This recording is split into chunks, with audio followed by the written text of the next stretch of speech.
Good afternoon, everyone, and welcome to Potbelly Corporation's third quarter 2024 earnings conference call. Today's call is being recorded.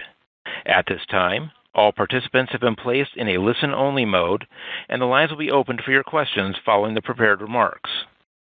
On today's call, we have Bob Wright, President and Chief Executive Officer, Stephen Sirles, Senior Vice President and Chief Financial Officer, and Adia Dixon, Senior Vice President, Chief Legal Officer, and Secretary of Potbelly Corporation.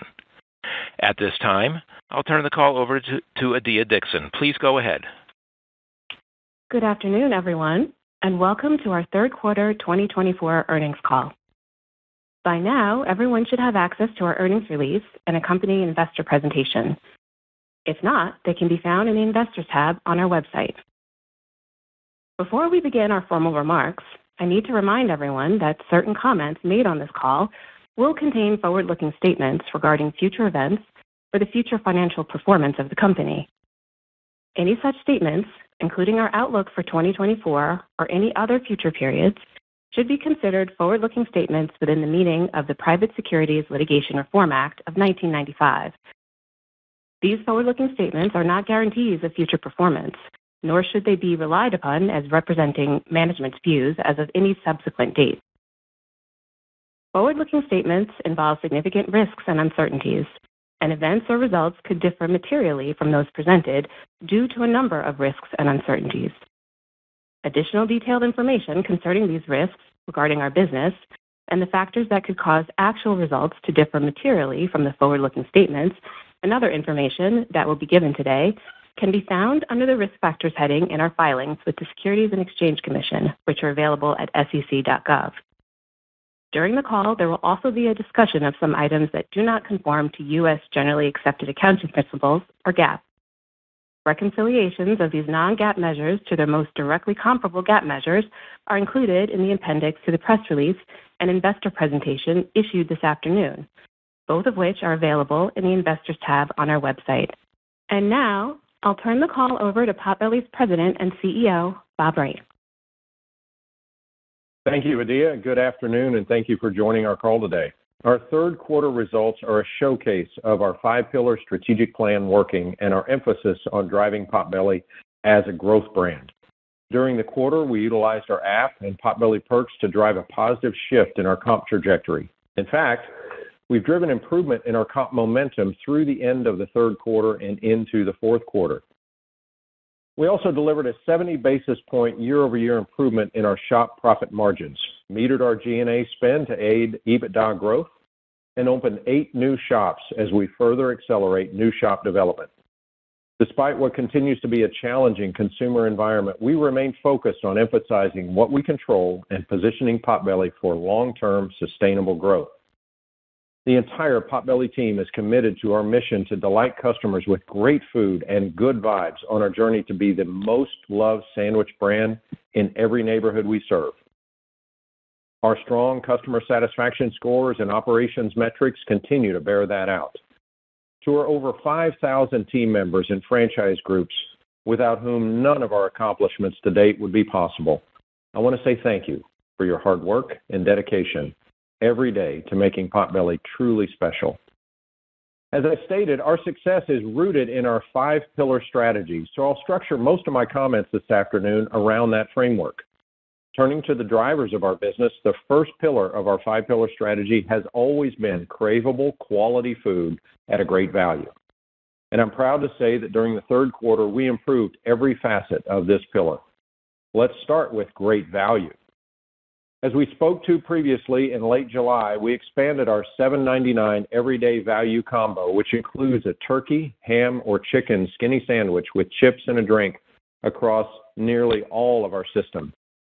Importantly, the introduction of the combo has done exactly what we intended with low frequency, less digital, primarily in-shop customers driving value perception, stated likelihood to return, and increased frequency with these important customers. Additionally, as I'll share in a few minutes, we continue to drive brand awareness, customer value options through digital promotions, and our Perks loyalty program. Next, we'll discuss the craveable portion of this pillar. The third quarter featured several new and distinct innovations for our customers. as well as the return of a fan favorite cookie.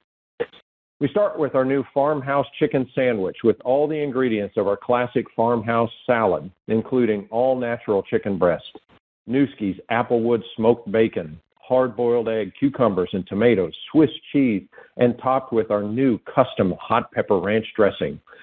Of course, no meal is complete without one of our signature cookies or hand-dipped ice cream shakes. So we introduced our new blueberry muffin cookie, American apple pie shake, and toasted marshmallow shake, along with the return of our fan favorite s'mores cookie. The new and returning menu items were a hit with our customers, and importantly, they gave us credit for innovation and keeping our menu fresh with unique items. We haven't stopped. Already in the fourth quarter, we introduced the smokestack pork and mac sandwich featuring slow-cooked pulled pork, smoky barbecue sauce, and our signature mac and cheese. I'm proud to say that it's receiving rave reviews from customers, and it's mixing ahead of our expectations. And now I'll turn to the core menu quality. Potbelly is built on quality since 1977 and has quality embedded throughout our menu, from our freshly prepared ingredients to our handmade-to-order hot toasted sandwiches. Also, our one-of-a-kind recipes made by our expert team members means that we take care to deliver a great meal every time. And we're never satisfied. We did research with our customers, and it indicated that we had some gaps in our menu in trending areas like flavorful sauces and spicy offerings, as well as additional everyday heartier proteins. To address these areas of opportunity, next week, on Monday, November 11th, we're adding some new innovations to our core menu aimed at giving customers even more reasons to choose Potbelly, as well as more ways to customize their experience. I'm excited to share that we're introducing 2 new signature sandwiches, both made with our new slow-cooked pulled pork. The new sandwich additions to our core menu are the Cubano, which is a fan-favorite LTO that earned its place onto the everyday menu, and the Sweet Heat Barbecue Pork. We're very excited to have this new protein added to the menu, broadening the appeal of our trademark sandwiches. We also have 2 new proprietary signature sauces that address craveable spicy flavors, including hot pepper ranch and sweet heat barbecue, both custom made with our signature award-winning Potbelly hot peppers. And we also have 2 additional sauces that customers have asked for on the Potbelly menu, including roasted garlic aioli and red wine vinegar. Finally, we've updated and expanded our available sandwich toppings to include cucumbers and roasted red peppers. Our operations team and franchisees have been training our associates for the last week on these changes, and they are genuinely enthusiastic about the rollout next week.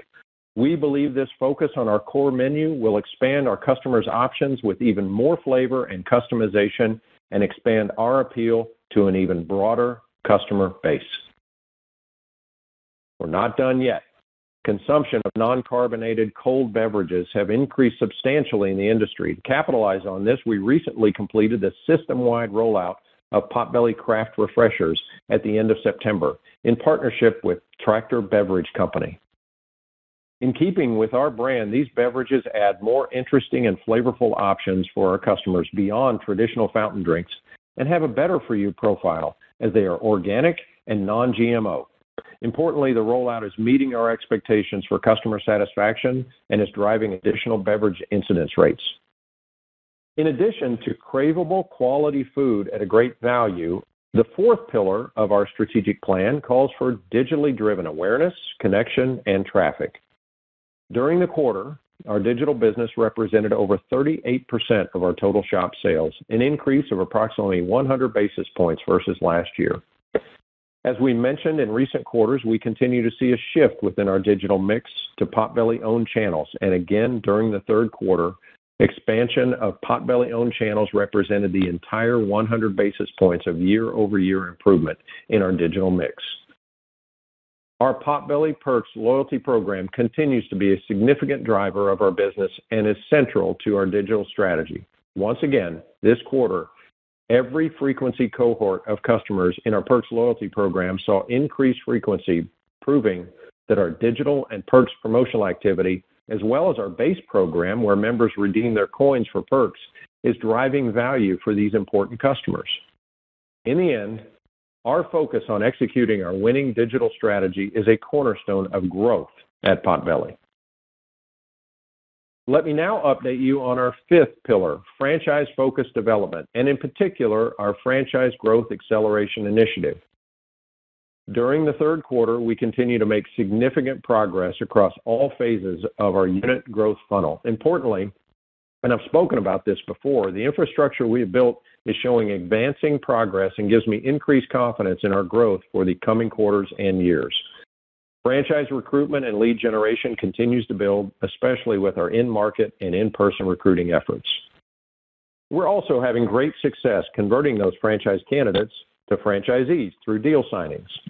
We're pleased to increase our total year-to-date franchise shop commitments to 86, an increase of 32 relative to last quarter, bringing our total open and committed shops to 695 shops across 33 franchise groups. And I'm proud to say that our franchisees are meeting their development commitments, which strengthens our expectations of continued growth through the remainder of 2024 and into 2025. Lastly, during the third quarter, we opened an additional 8 shops for a total of 15 openings year-to-date through the third quarter.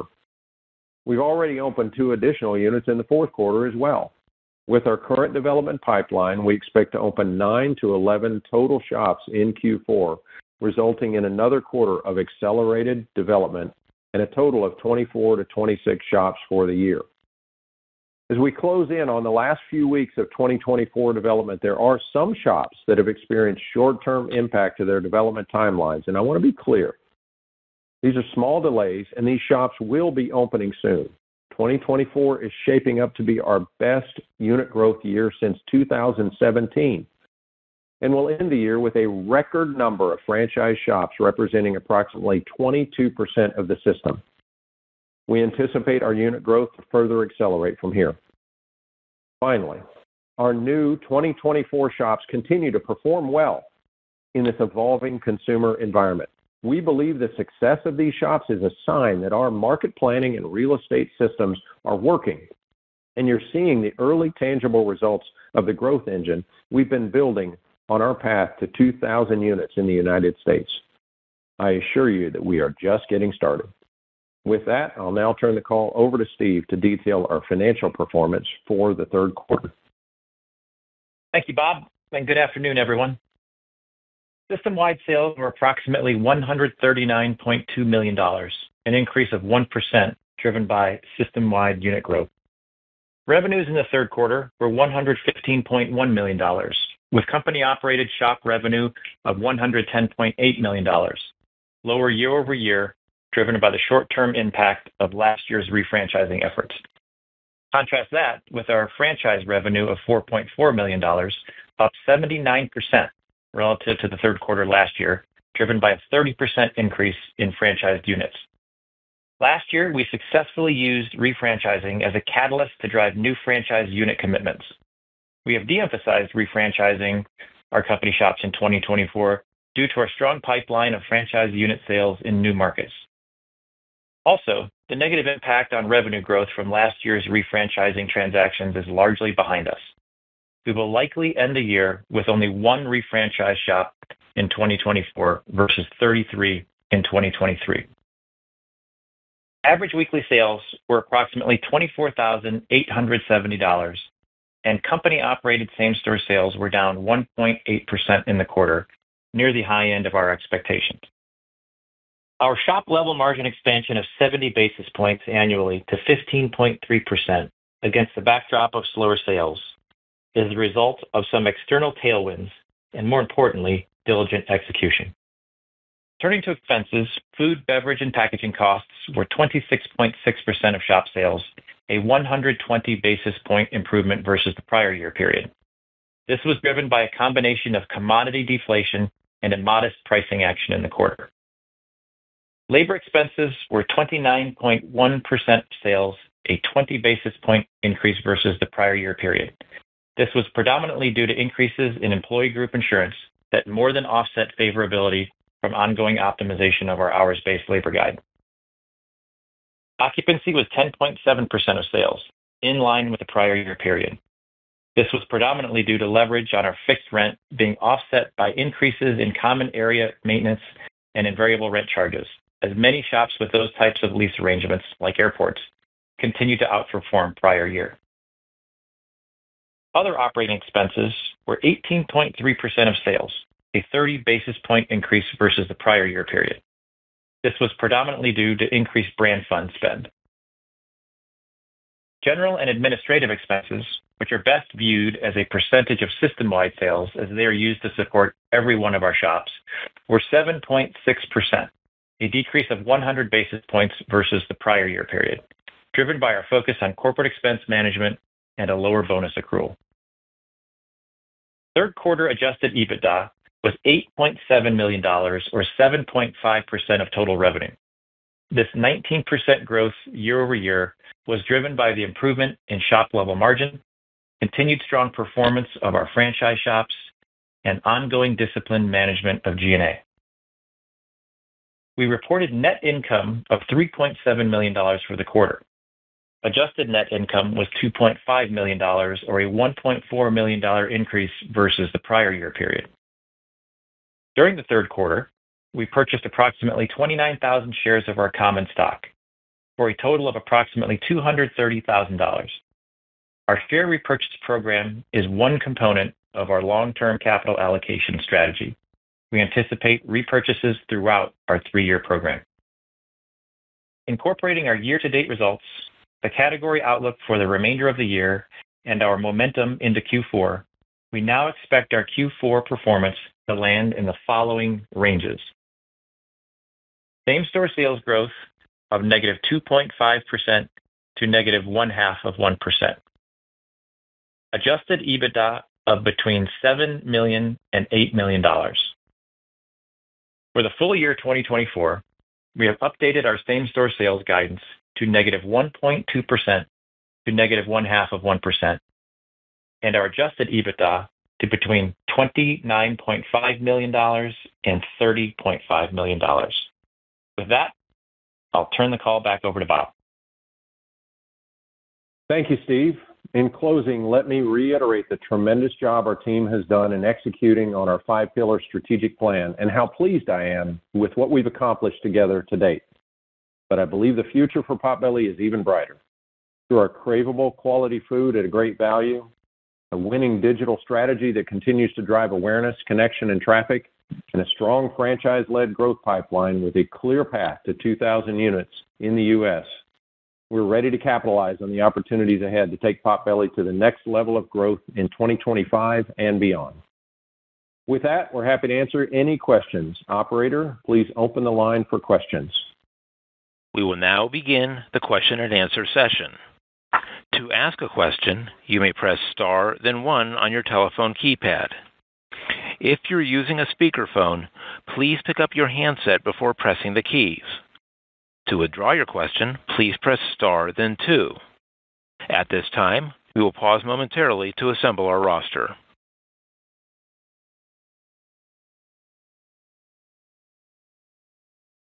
Our first question is from Jeremy Hamblin with Craig-Hallum Capital Group.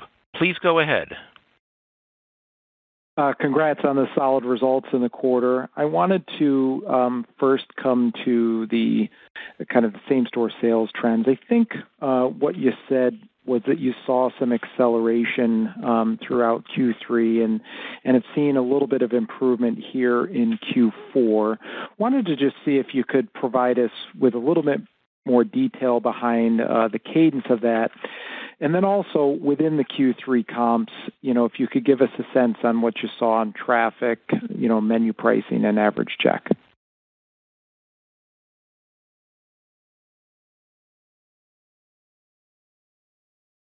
Great. Sure. Hi, Jeremy. This is Steve. Yeah, the quarter did improve for us. The beginning of the quarter was impacted a little bit by a few things. July 4th holiday and the timing of that to start the quarter. Hurricane Beryl in July was also had some impact on our business and flowing into then August, where we had some impact from the DNC in our Chicago market. and that was working against this consumer backdrop where we started to see things stabilize, which was great. P9 for us was when we started to really see some acceleration in our performance, and that momentum has carried into the beginning parts of Q4. But for things like Hurricane Beryl and the DNC, I think the earlier part of the quarter would have actually been better than we saw. But we're proud of the result. Coming out of Q3 and entering into Q4. And then as it relates to how we are thinking about the rest of the elements of Q3 in terms of the mix of price and traffic, we had negative 1.8% same-store sales. That's a combination of a 3.8% step back in traffic and then a 2% gain on the average check line. And in the average checks, we had an increase of about 4.4% price in the quarter, and the rest is a bit of a step back in mix. Great. And then can we assume you're still carrying about 4% or so on the menu pricing? Well, we didn't increase our price as we were thinking about our longer term kind of view on pricing and inflation. We had a really good inflationary commodity quarter for us. I've seen some deflation throughout the year, so we didn't see the need to take price. And what that did for us is, allowed us to kind of sit at around a 4.4% gross price, like I said, for the quarter. But as we head into Q4, we're not going to carry forward anything from this quarter. But we'll carry forward a little bit from our previous pricing action. So we'll have about a 3.5% gross price for Q4.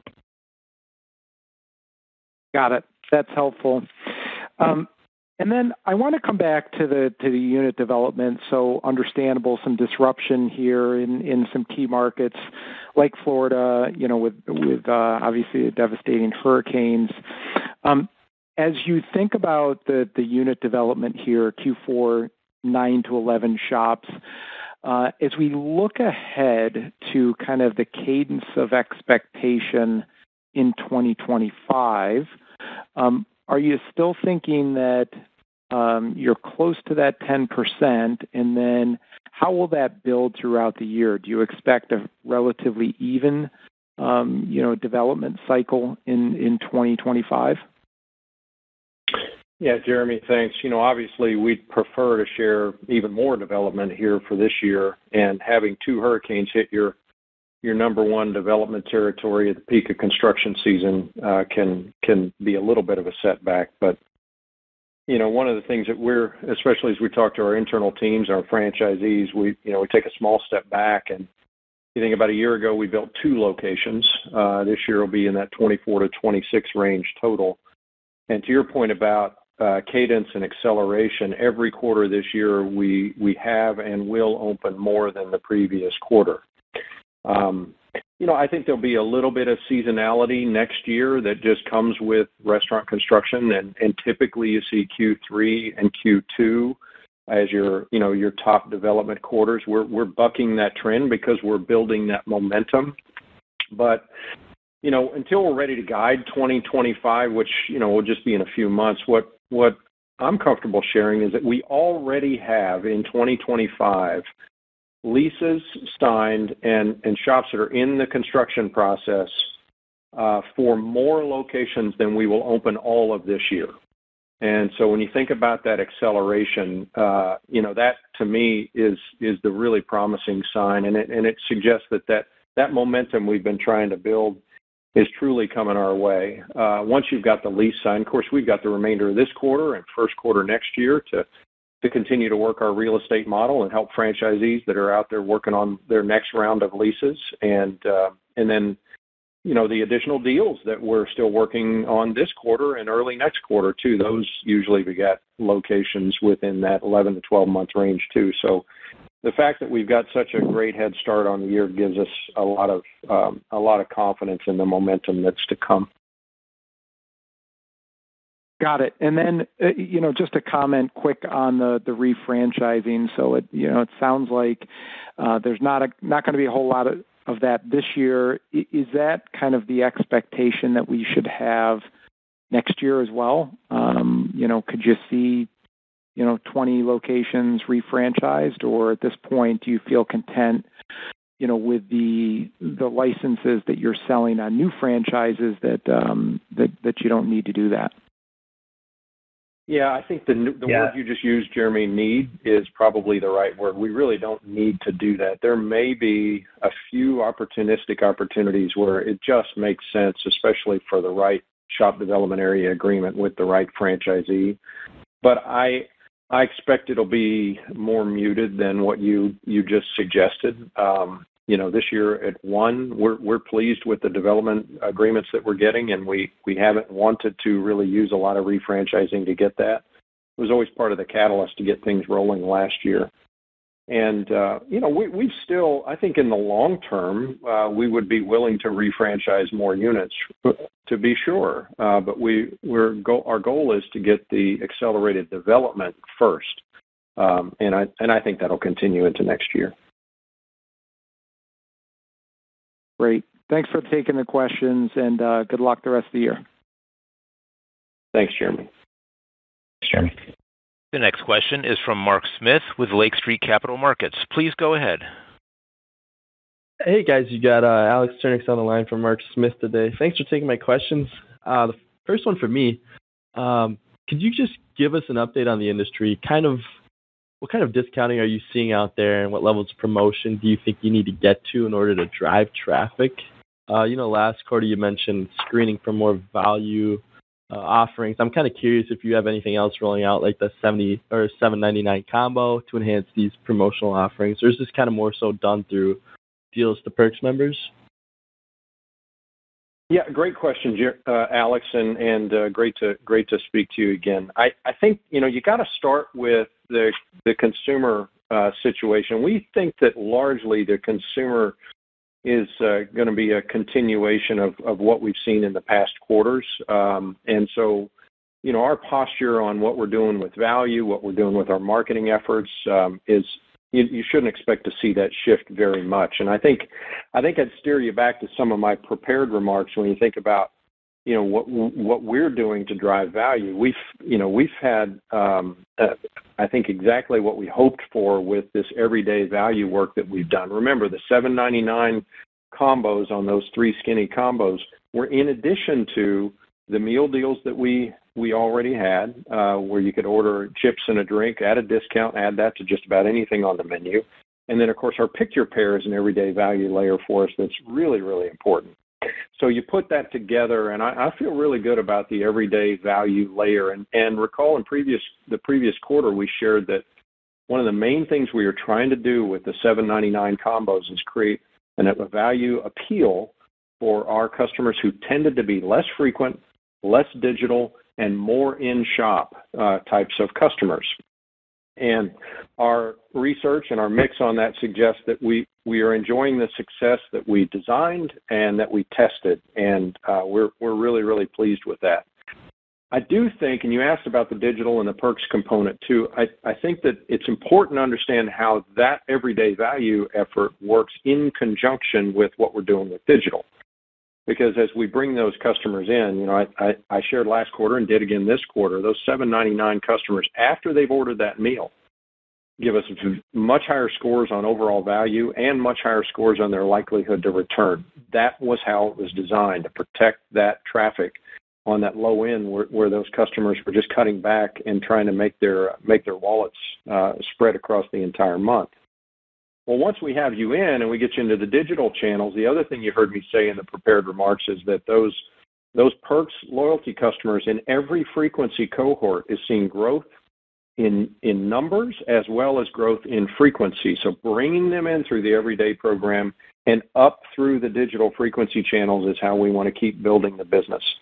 And the last thing I'd say is that what we're not doing, and you see others doing quite a bit of that, is very, very aggressive, deep discounts on core menu items at kind of repricing the core menu.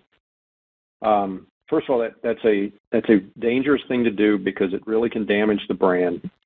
And it's very expensive from a margins perspective, and we just haven't been interested in doing that. That's why, you heard us talk a lot about our profitability this quarter, is protecting both of those and managing through this. It's a little bit of a bumpy time, but we're really pleased with the balance. Got it. No, that makes sense. And then just kind of switching over to more of the shop size. In terms of the new store prototype, is there any updates here from last quarter? Just curious how the integration has gone and how they've been performing so far. Yeah, as I said, we continue to be really pleased with our new shop openings. The two metrics that we're always watching is how are they performing against the system-wide average weekly sales, and how are they performing against their forecasted average weekly sales that the franchisee puts on that forecast. And as I said, those are the key out of the gate measures of whether we're pleased with those new openings, and we are. To your point about the prototype, I mentioned those numbers of leases that we already have, franchisees have already signed for development that goes into next year. Every one of those that's going through the design process is starting with that standard 1,800 square foot prototypical build. We do have some that are floating a little smaller than that because that's how the space is laid out, and that's what they've leased. Some of those are, a little bit larger because, again, that's how the space is. But we start with that 1,800 square foot prototype. And the advantage for the franchisee on that average of 500 fewer square feet delivers a lot of margin enhancement on the occupancy line. So those that have been built this year that reflect the elements of design, the layout of the shop, the various decor and the furniture and fixtures that are part of that prototypical design, I'll just tell you we're super pleased with it. The look and feel, the prominence of the digital pickup shelf, the integration of PDK with the pickup digital monitor, and everything about the flow, the access to the grab-and-go drinks, all of the things that are part of that prototype continue to work really well for us. We're very pleased. Excellent. Thanks for taking my questions. You're welcome. The next question is from Todd Brooks with The Benchmark Company. Please go ahead. Hey, thanks for taking my questions, and congrats on a nice quarter in a really choppy macro environment. So well done. Thanks, Todd. If I could jump off, just kind of looking at the fourth quarter same-store sales guidance, the down 50 basis points to down 250 basis points. Can you characterize the momentum that we saw kind of end of Q3, which is continued or maybe accelerated a little bit into Q4? Just trying to qualitatively get a sense that are we coming in towards the higher end of that, and that guidance is basically giving us a cushion if the consumer slows as we get towards the holidays and things may get a little choppier with them? Or just is there any way to kind of characterize what drives the tail outcomes within the guidance? Yeah, sure, Todd. Thanks for the question. I think, as you know, we tend to set that guidance range in an area that we feel like we can see, right, without betting on those things that we think are either improbable or impossible to see. And the range that we set, at least for the full year, ends up being narrowed because we can see more. The Q4 numbers themselves, I think it's important to note they still show sequential growth quarter to quarter, right, as we're coming out of Q3 and into Q4. And as it relates to kind of where we feel things will land, like if we're looking at the bottom of the range, I think that would probably portend some different dynamics in the consumer environment than we've seen to date. And if we think about what might look like the top end of the range for us, I mean, Bob explained in the prepared remarks all the great and exciting things that we've got coming forward in the quarter with the new menu and the sauces and the pulled pork platform that's about to launch. So that the high end of the range would mean that we're hitting on all cylinders with those initiatives as well. So we tend to like to be thoughtful about where we set those things without betting too much on things that are not within our control. That's helpful. Thanks, Steve. And then we talked to, and I know we've got an element of weather-impacted delays going into fiscal 25, and I know there's a goal to get this model to a double-digit unit grower over time, and kind of the implied background of signed locations gives you 5 years plus of growth visibility. So the backdrop is there, but really we haven't talked about the opening outlook for number of units in 25. Is 10% in the realm of possibility within this type of environment that we're in? Do the delayed units get added to whatever you had been planning on for the year? Do you kind of want to manage to a specific target and you would delay some out of Q4 next year? Yeah, I think that's one of the things we have to really think through before we provide that 25 guidance. But I think you're thinking about it the right way. There is, once you get the momentum moving, which we are excited to see now, there's always going to be leakage at the end of any year into the next year. So those units that we're talking about leaking this year, of course, they're going to be 25 units. And that's why I wanted to share a little more specifically about where we stood on signed leases. That is the trigger. Once you sign that lease, the design work begins, the engineering construction work. In fact, in a lot of cases, we start some of that knowing that it's going to sign, even though the franchisee hasn't quite signed it yet. The fact that we've already got that many, more than we're going to even open this year, gives us confidence in that trajectory. I'd like to see how the remainder of the year develops in the early part of next year before we really put a pinpoint on what next year looks like, but we are well on our way to that long-term growth range when it comes to unit count. And think that the acceleration quarter to quarter, as well as the activity in the pipeline that we can see forward and that we're sharing today, gives us confidence that the momentum will just keep building. Okay, great. And then one final one for me. I don't think we've addressed this in a couple of calls, but when the Perks program was reconfigured into a tiered reward structure, part of the theoretical benefit of that was people opting into lower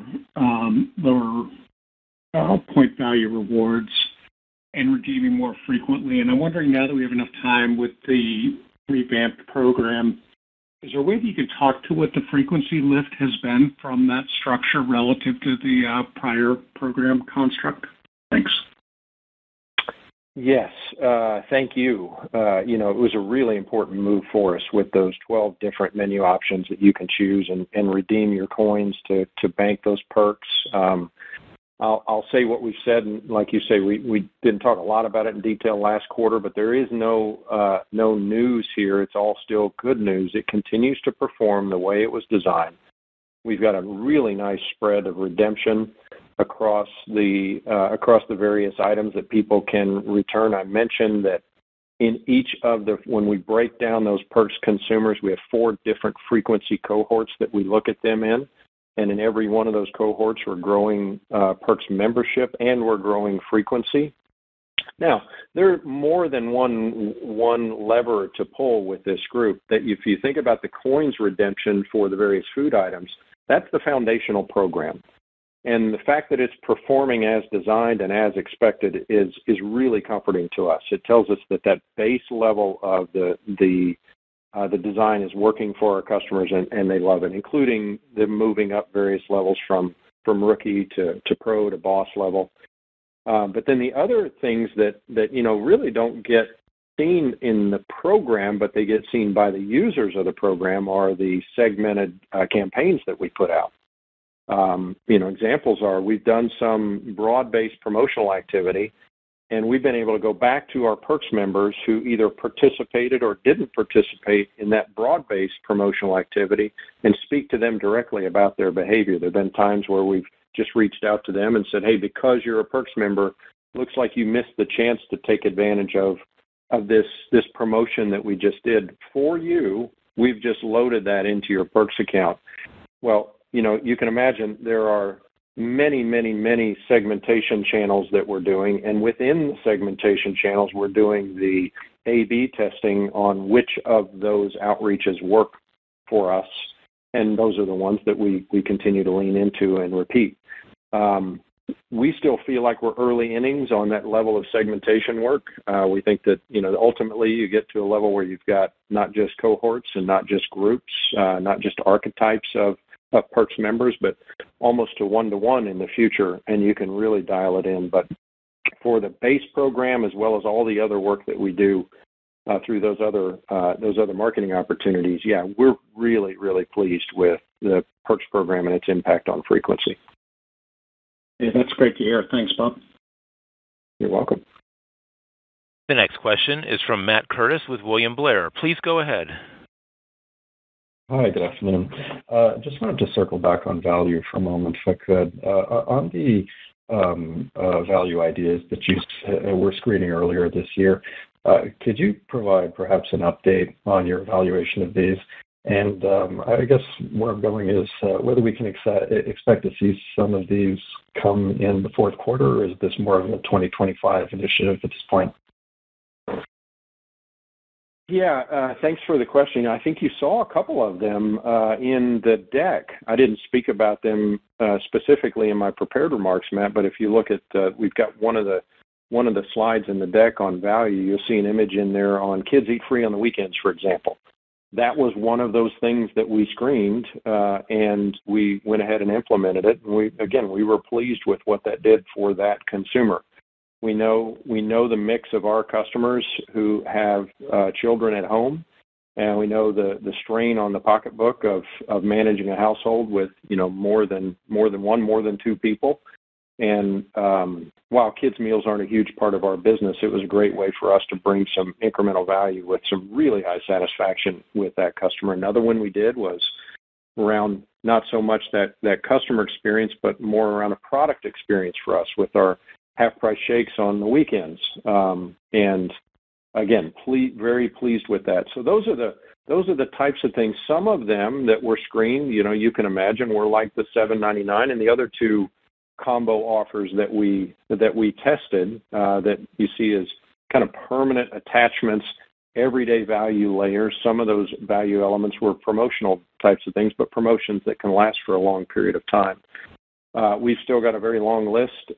We've got opinions and thoughts about how to test and develop against what else we see in that screening, and we'll continue to bring that forward if we think it makes sense. I think the thing I'd emphasize is our testing methodology is not something we'll let go of. Even the $7.99, there were two other versions of those types of combos, and we wanted to make sure we knew which one really rang the bell in the minds of the customer and could deliver that enticement to hold on to that visit, and that's why that one won. But that's some examples of what we've got going there. Okay, got it. Thanks. And then, it was encouraging to see, obviously, the comp acceleration in September and I guess so far in the fourth quarter. Did you accelerate your marketing spend in the latter part of the third quarter? And maybe you could tell us what we can expect on marketing spend heading into 2025, if you have any preliminary thoughts on that. Yeah, the good news is that's real momentum because we did not increase our marketing spend. We still are spending at about 3%. Sometimes it's 3.1, depending on just how the balance of the execution of that marketing plan comes through. But we do anticipate continuing to escalate that. It's for us, much like what I just said about the $7.99 testing, that pre-post net of control testing that we are really diligent about is exactly how we'd take the next step with marketing. You might recall on our way to 3%, we made those moves in quarter half-point increments. We did it in markets where we could test the impact of what we were adding to the marketing budget. And once we're pleased with the returns, then we go ahead and expand that level of spend across the system, including our franchisees. And I think we'll continue to do that. So we still see that as dry powder, but we've not put any of that to work yet this year. Okay, got it. Thanks very much. Yeah, thank you. Ladies and gentlemen, we have reached the end of today's question and answer session. I would like to turn the call back over to Mr. Bob Wright for closing remarks. Thank you, and thank you all again for your time this evening. We really look forward to what comes next here in Q4 and look forward to speaking to you all again soon. Have a great night. The conference is now concluded. Thank you for attending today's presentation. You may now disconnect.